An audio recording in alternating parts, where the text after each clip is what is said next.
I started meeting people who were not at the level of consciousness and understanding I was, and realized that many of them call themselves woke, but have completely twisted views. It's not all about self-gratification but self-love, to reciprocate that with respect for ourselves and others. Throughout my dating experience, I had a lot of deception from people who did not deserve my time. However, I always hoped they could get something good out of it, and hopefully, start doing the right thing without deceiving others, not just thinking that the grass will always be greener in someone else's yard and not theirs. The fact is, you make your own grass greener. How does this work? I figured that everyone got this phrase wrong. It's like having your own water well where people keep taking water from, but one day it dries out, and you need water. You will need to go elsewhere to get it, and hopefully, the takers who have been used to just taking will be available to give it to you this time, as no one has taught them to give but take. And so they become selfish, egocentric, and not compassionate. The people who go throughout life taking what's not theirs acquire a bad habit of destroying someone else's possessions. Just imagine literally someone going to someone else's yard because it's greener, as they feel theirs is not. They use and misuse it, take and take until it's completely gone. They leave you empty and sad, and then when they are done with you, you just serve them for the moment.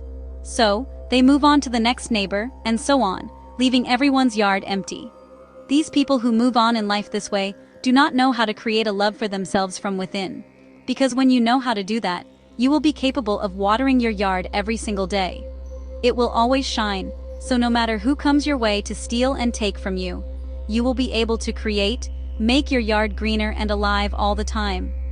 You just need to be compassionate towards them, because they do not know any better, but do not allow them to get to your precious soul. Always protect it, because the minute you allow them to contaminate you with their darkness, the ability to keep your light shining will diminish. This is particularly important. Always keep your light shining no matter what. Strive for what is right, be honest and truthful to yourselves and others, and you will never be alone.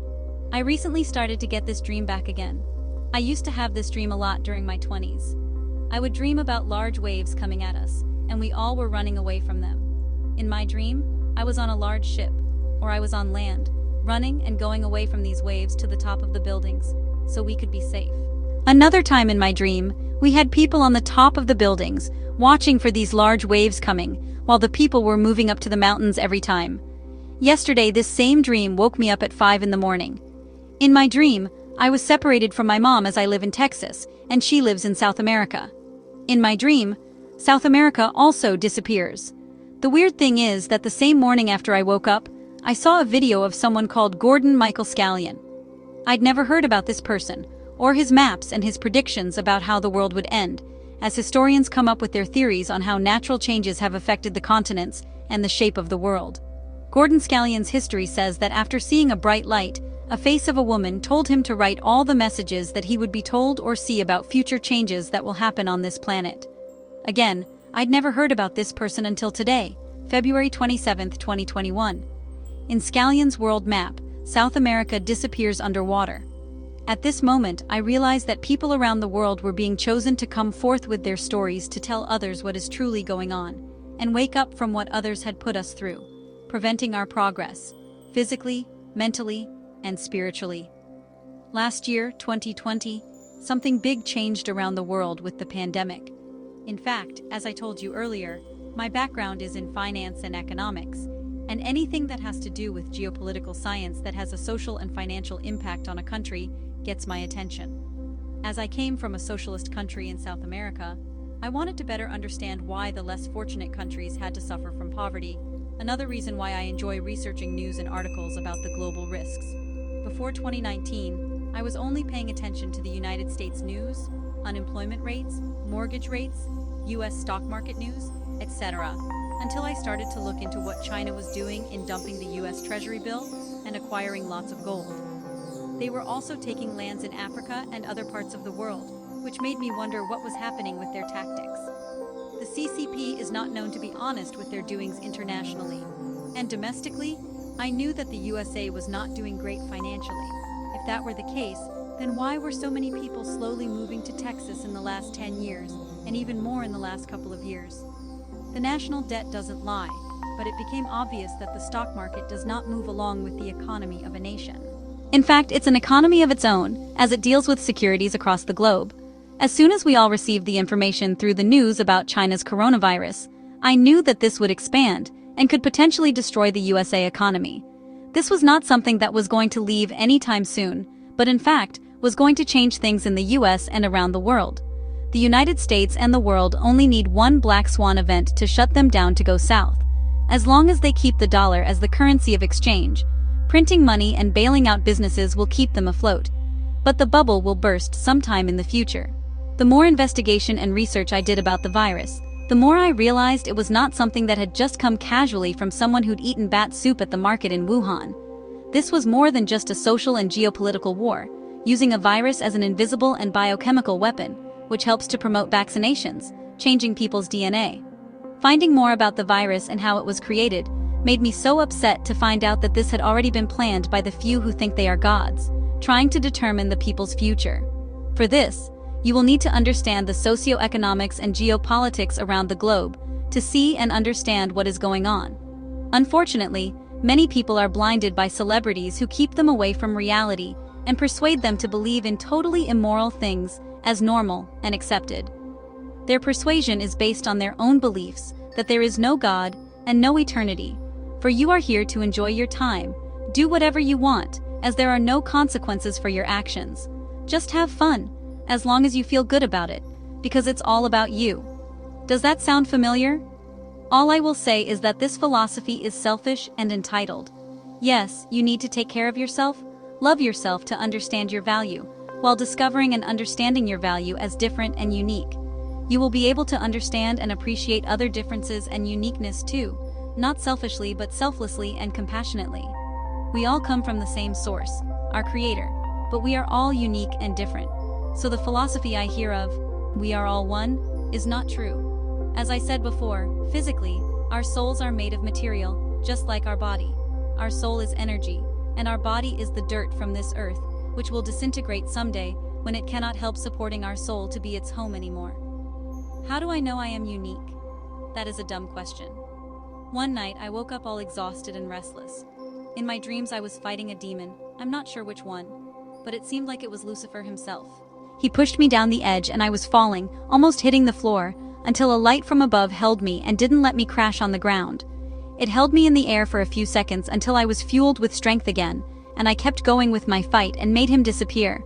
This was not the only dream about me fighting a dark entity, whatever this was. In the physical world I am straightforward, hard-headed, and stubborn, but not in a bad way. I defend what is right no matter what, even if that means I will get into trouble because my actions and my words have consequences that will affect others, whether positive or negative. For this purpose, we need to have a rightful consciousness to allow us to understand what is right from wrong. No one here on earth told me this but my Creator. I told you I grew up with my mother, but when talking to my father, he would guide me and teach me. I wonder, many are born in broken families, so is that how they got lost so easily? Why did they not ask their father for support? No one is alone, even if physically you see yourself living it, but they are around you, only if you ask. But the minute you start doing immoral things and allowing other entities into your home, they will not be around you. In the end, it's your choice who you want by your side, but it saddens me that many chose the here and now, gratification and not eternity. My Creator knows me and sends me here for a reason. Before, I did not know why I had to go through such a difficult time, and I had so many dreams that at times I just woke up in the middle of the night to pray and ask for protection and make them stop. Recently, however, I was shown a video while looking for more information about other people seeing or describing experiences with spiritual beings. I found out about a woman who has seen them, physically seen them. She had the experience and recalled it not as a dream, but as a physical experience. She recalls the same message they gave to her: take care of the planet. In this video, she explains the same thing, the same vision. She describes the same beings talking to her in her mind, like they'd known her from before. She describes everything I had in my dream with these beings when I was a child. I could not believe it. How can someone from a different country, from a different age, at a different time, have had the same dream? But her experience was more of a reality. This really made me want to write down every single experience I had, as it was no longer me. Others had experienced it too. I already had a page on Facebook, writing some of my personal experiences, but not all. After my divorce, I went through a terrible situation with my ex, as he was controlling and demanding anything from me. He would still come to my apartment, create problems, and yell at me in front of my kids and my mother. It wasn't easy, especially when you have kids and share custody. I had to create a big wall between us, not talking or texting, as I did not want anything from this person. This time, my ex came to my apartment. He knocked on the door very hard, went straight to my bedroom, and started screaming at me because I told his friend's wife, who was also my friend, why I was not going to my kid's birthday party. Yes, I was not going to my own son's birthday party.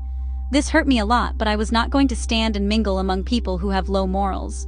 A week before the party, my ex was still trying to get in my good graces by coming to me with whatever he and his friends did when they were at the bars, and talking about how they cheated on their wives. If my ex thought that he would get my trust again by telling me everything about his friends cheating, he was wrong. First of all, after all those years of marriage, I realized he never knew me and the type of person I am. Also, we had a disagreement about where to have the party, but he wanted his way as usual and invited all his friends, and I felt like I wasn't even part of it. So that day, he came to me angrily, screaming right at my face, and I was tired of him doing this to me, as this was not the first time he'd put me in the corner against the wall like he was going to hit me, and we were already divorced. The problem was that day, my mother was with me at the apartment, and as soon as she heard the door, she opened it without asking who was at the door. I told him to stay away, or I would grab a pill and swallow it. I tried to stay away, but he was cornering me in my room, so I went to the bathroom and saw the Tylenol PM on the counter, grabbed them, and told him what I was going to do if he didn't leave me alone. I thought he was going to leave me alone, but he didn't. Instead, he grabbed me by the neck, and my mother saw that, and started screaming at him to stop. She got in the middle, and as soon as he moved away, he called the police. When the police arrived, he told them that I was going to kill myself. I told the police what had happened, and that I wanted him to leave my apartment. They thought I was depressed and told me to check into the hospital, or they would take me to the hospital, so I did. I went to the hospital on my own as I was told to by the police, but I was still not protected against this predator of my ex. I spent one day at this mental health place. I did not know why I had to go there, but it was the most horrible day ever because I was not crazy, but I was put around people who were. Besides the day and months after my daughter died, I had to spend one day there until the morning, where I would be seen by the doctor. When the doctor called me, he asked me why I went there. I explained everything to him, and he said something that I still remember every time. That was my lesson, and I had to learn it the hard way. He said a divorced ex could be mean, and from what you told me, he is a control freak. He will do anything to bother you. He will not do what he is supposed to do with his time or respect you whenever something involves you and the kids. You cannot control what others do or say, but you can control yourself and how you choose to perceive and the outcome you want it to be. Always choose what you can control, which is you. This was the best advice someone ever gave me, and ever since, I have built the wall even bigger. If he wanted to talk about the kids, there would only be texts, nothing else. The less interaction, the better. Learning self-love and appreciation for who I am has given me the strength, power, and motivation to believe I could do more. So, one night after this terrible incident, and of course, still dealing with this person, it was early in the morning, and I woke up with someone whispering in my ear. I could clearly hear this old song that I hadn't heard since I was a child. It was in Spanish, but I could only hear the part of the song that says, Cosa más bella que tú, cosas más linda que tú, única como eres, inmensa cuando quieres, gracias por existir. The most beautiful thing is you, unique like you are mighty when you want to be, thank you for existing. I heard this clearly in my ear as if someone were singing to me. This woke me up, and I couldn't believe it. I felt so loved and knew I was being watched over. It's hard to explain, but even though I have been on my own, with no family around to help friends or me, I always have something or someone opening the path clear for me to do what I need to do. And at the last minute, I have some miracle, others call it luck, happening. Let me be honest with you, there is no such thing as luck, so am I afraid to be alone? No. Because on multiple occasions my father has shown me that I am not alone, that when I need his assistance, he or any of his spirit children will be there for me when I call them. As I go on this journey, I have met people with different views and ways of living, and have seen and been on the other side too, as I tried to experience this life. Even though I did not share the same views, I tried it. I met a new girlfriend at a meetup, and she enjoys other things I do not.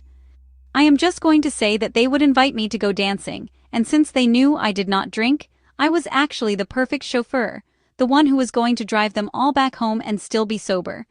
Honestly, I did not trust any one of them to drive after they had a couple of drinks. I did not mind, but one time I was asked if I had ever been to a strip club, and if you have read this so far, you would know I will always say the truth, so I said, no, I have not. My friend had the brilliant idea that after we left the club, she wanted to take me to experience this. I didn't know what to do, but I tried it. At the same time, on our way out of the nightclub, we made a new friend, and he wanted to go with us too. When we got there, I was a bit shocked. The girls were dancing with no clothes at all, which I wasn't expecting. Well, I guess that's why it's called a strip club, but I can also tell you this was a big mistake. After I got home and fell asleep, I had a spiritual attack. If you don't believe this, it's real, and it happens. When your soul is light and vulnerable or susceptible to attracting other entities because you are light, any other spirit who is dark or at a low level will want some of what you've got. Let me explain this. Anyone who has lived a life like there is no tomorrow, living with no morals or having a conscious mind of what is right from wrong, when these people die unexpectedly, they don't even realize they are dead. And when they do, they are in a state of mind that becomes like hell, in darkness, because the state of mind of these souls who are now dark spirits is feeling the pain even stronger than before, when they were alive. Why? Why does someone go to a bar? Most people go to bars to drown their sorrows. Some go to find someone, but honestly to feel sorry for themselves for not having someone. If you have a genuinely happy life, would you choose to go to a bar? To be honest, you would probably do anything else, but the bar is the last thing you can think of doing unless you feel lonely. But once the emotions are over, and you are in control of it and can do something else, you can, and have the chance or opportunity to shift your state of mind and emotions because you still have a body and a rational mind that can allow you to do a lot more and change the way you see things and do things. Therefore, you see people changing their lives for the better while they are in the flesh and have a body and mind that will allow them the experience and allow them to regret it. When you die, and your soul leaves your body, and if you have never experienced happiness but sorrow throughout your life, that is what you will remember and take with you after this lifetime experience, getting yourself into a mental jail, an eternal jail. Many might call it hell. There is no hell, but the one you create for yourself, based on what others have implanted in your brain, to believe what it should be, when in reality, it's about the righteous actions we make to be truly free. These low-level spirits need to do something that they knew brought them happiness is the only choice for them, as they cannot create the light that we all have within ourselves since we were born, because they do not know how to do it. So, you will feel these dark spirits at places like strip clubs and bars, stronger than any other place. The problem is, they know and see the light of someone who has it, and will try at all costs to attach themselves to it, because that is what they are looking for. They will follow the person who has it until that person is vulnerable at night or asleep to try to get to their soul. And that night, I brought several of them to my place. I was fighting them all night. It wasn't just one, it was a legion. I told my friend about this, and the first thing she said was, I did not have any dreams. You're just paranoid about believing in God and Satan. It's in your subconscious. Then I said, if it is in my subconscious, then why do I see things that have not happened yet, but then become a reality? I have many examples of things that I have seen in my dreams, and when they do happen to either my family or people I know. I stopped talking to this person, as I realized that her influence was not going to bring me to a better self. Sometimes, you must be wise with those who you have around. You might be spiritually strong, but others can still drain your energy and put you in a negative state of mind without you even realizing it. But if they are good friends to you, they will respect you for who you are, and will not go beyond your limits. They will respect who you are and your beliefs, and will also appreciate the friendship. Learn to be wise with your choices and choose what is right, as this life is the only one you must amend things while you still have a body. Once you have nobody, it will be hard to make amends and have peace of mind while in the spirit. And yes, they are everywhere.